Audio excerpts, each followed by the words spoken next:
오늘 함께 묵상할 말씀은 열왕기하 17장 24절에서 33절까지의 말씀입니다. 아수르 왕이 바벨론과 구다와 아와와 하맛과 스발와임에서 사람을 옮겨다가 이스라엘 자손을 대신하여 사마리아 여러 성읍에 두매 그들이 사마리아를 차지하고 그 여러 성읍에 거주하니라. 그들이 처음으로 거기 거주할 때에 여호와를 경외하지 아니하므로 여호와께서 사자들을 그들 가운데에 보내심에 몇 사람을 죽인지라. 그러므로 어떤 사람이 아수르 왕에게 말하여 이르되 왕께서 사마리아 여러 성읍에 옮겨 거주하게 하신 민족들이 그 땅 신의 법을 알지 못하므로 그들의 신이 사자들을 그들 가운데에 보내매 그들을 죽였사오니 이는 그들이 그 땅 신의 법을 알지 못함이니이다 하니라. 아수르 왕이 명령하여 이르되 너희는 그곳에서 사로잡아온 제사장 한 사람을 그곳으로 데려가되 그가 그곳에 가서 거주하며 그 땅 신의 법을 무리에게 가르치게 하라 하니 이에 사마리아에서 사로잡혀간 제사장 중 한 사람이 와서 베델에 살며 백성에게 어떻게 여호와 경외할지를 가르쳤더라.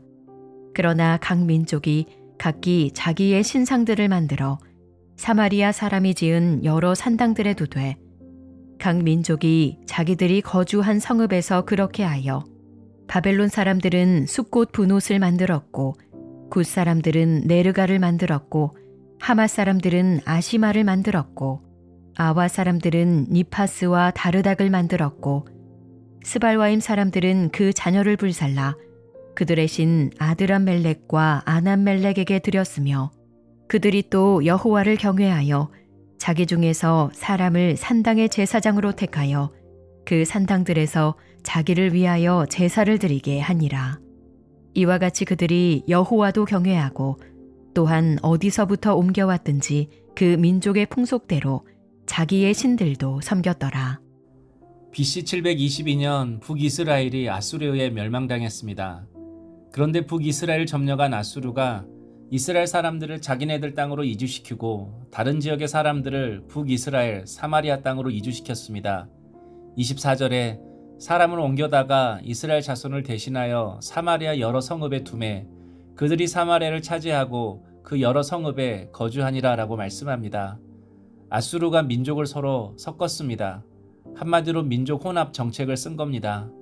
이것은 민족의 정체성을 없애려는 민족 말살 정책이었습니다. 그래서 북이스라엘 사마리아에 거주하게 된 이방인들이 이스라엘 여인과 결혼하게 되었고 자녀를 낳았습니다. 한마디로 피가 섞인 자녀들이 태어난 거죠. 그래서 남유다 사람들은 이들을 사마리아인이라고 구별하여 불렀습니다. 순수 이스라엘 백성들이 아니라는 겁니다. 그래서 유대인들은 이때부터 사마리아인들을 경멸하기 시작했습니다. 이처럼 북이스라엘의 결말이 비참했습니다. 성도 여러분, 이스라엘 사람들은 이제까지 자신들이 하나님의 백성이라고 생각해오며 살았습니다. 그리고 하나님이 주신 약속의 땅에서 살고 있다고 생각했습니다. 그래서 그들은 절대로 이 땅에서 망하거나 쫓겨나지 않을 거라고 생각했습니다. 그런데 자신이 처음 가나안 사람들을 쫓아낸 것처럼 이제는 자신들이 아수르에 의해 쫓겨나게 된 것입니다. 자신들이 과거 쫓겨난 가나안 사람들의 처지가 된 것입니다. 이스라엘 백성들이 왜 이렇게 된 것입니까? 바로 하나님이 항상 자신들의 편이라고 생각했기 때문입니다. 그래서 항상 자신들을 용서하시고 피할 길을 주실 것이라고 믿었습니다. 하지만 하나님의 뜻대로 사는 자가 하나님의 사람입니다. 하나님께서 이스라엘 백성들에게 주신 가나안 땅은 여전히 하나님의 땅입니다. 그래서 하나님의 법과 식대로 살아가야 하는 땅입니다. 그런데 그들은 하나님의 법과 식대로 살지 않았습니다. 그래서 하나님이 그들을 내쫓으신 겁니다. 세입자에게 집을 빌려주었는데 집을 더럽히고 부수고 난장판으로 만드니 집 주인이 쫓아낸 것입니다. 그래서 하나님은 공의의 하나님입니다. 그리고 동시에 하나님은 하나님의 뜻대로 살아가는 자를 통하여 일하시고 역사하기를 원하십니다. 그러므로 오늘도 내게 주신 삶이 하나님이 주신 삶이요 하나님이 주신 땅임을 기억해야 합니다. 그리고 하나님이 주신 이 땅의 삶에서 하나님의 법과 식으로 살아가야 합니다. 적용 질문입니다. 삶의 자리를 옮겨야 할 때 여러분은 하나님의 약속 때문에 떠나는 것입니까? 아니면 하나님이 주신 삶에 합당한 삶을 살도록 나를 연단시키기 위해 하나님께서 옮기셨다고 생각하십니까? 이방인들이 사마리아 땅에 거주하게 되자 자신들이 믿고 있는 신들에게 각각 제사를 드리게 되었습니다. 북이스라엘이 순식간에 우상단지가 된 겁니다. 그러자 하나님은 사자를 보내서 몇몇 이방인들을 죽도록 하셨습니다. 25절에 그들이 처음으로 거기 거주할 때에 여호와를 경외하지 아니하므로 여호와께서 사자들을 그들 가운데에 보내심에 몇 사람을 죽인지라. 하나님께서 북이스라엘을 가나안 땅에서 쫓아내셨지만 여전히 그 땅에 살고 있는 이스라엘 백성들을 다시 세우시기 위해 사건을 일으키신 것입니다. 그래서 이 소문이 아수르 왕까지 들리게 되었습니다. 그러자 아수르 왕이 그 땅의 신을 달리해야 한다며 제사장을 세우라고 명령했습니다. 27절이죠. 아수르 왕이 명령하 이르되 너희는 그곳에서 사로잡아온 제사장 한 사람을 그곳으로 데려가되 그가 그곳에 가서 거주하며 그 땅 신의 법을 무리에게 가르치게 하라. 당시에는 각 지역마다 그 지역을 통치하는 신이 있다고 생각했습니다. 그래서 북이스라엘 지역에 문제가 생기자 제사장을 세워서 하나님을 달래라고 한 겁니다.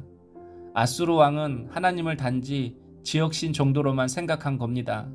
그런데 여러분, 그렇게 세워진 제사장이 누굽니까? 베델에서 올라온 제사장이라고 합니다. 한마디로 금송아지 앞에서 제사를 드렸던 제사장이었던 것입니다. 북이스라엘이 금송아지 우상 숭배 때문에 망했는데 또 세운 제사장이 베델 출신 금송아지 제사장이었던 것입니다. 그러니 사람들이 하나님을 온전히 경외할 수 있겠습니까?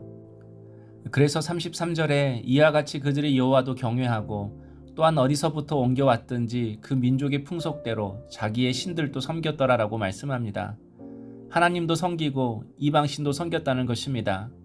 하나님을 온전히 아는 제사장이 없으니 백성들이 이렇게 살아가게 된 것입니다. 그래서 호세아 선지자는 이 백성이 하나님을 아는 지식이 없어서 망한다고 말했습니다. 하나님을 모르니 자신의 영적 상태를 모르는 겁니다. 하나님을 모르니 인생의 위기를 풀어갈 지혜와 능력도 없는 겁니다. 하나님을 모르니 하나님의 뜻도 몰라서 제약된 길로 가는 것입니다. 그래서 갈대처럼 흔들리다가 결국 망하게 되는 겁니다. 그러므로 제사장 한 사람이 중요합니다. 가정에서도 하나님을 아는 한 사람이 중요합니다. 하나님의 사랑을 알고 하나님의 마음을 알고 하나님의 뜻을 아는 한 사람이 바로 설 때에 우리의 가정도 이 땅의 공동체도 교회도 나라도 온전히 세워질 줄로 믿습니다. 적용 질문입니다. 여러분은 하나님을 얼마나 알아가십니까?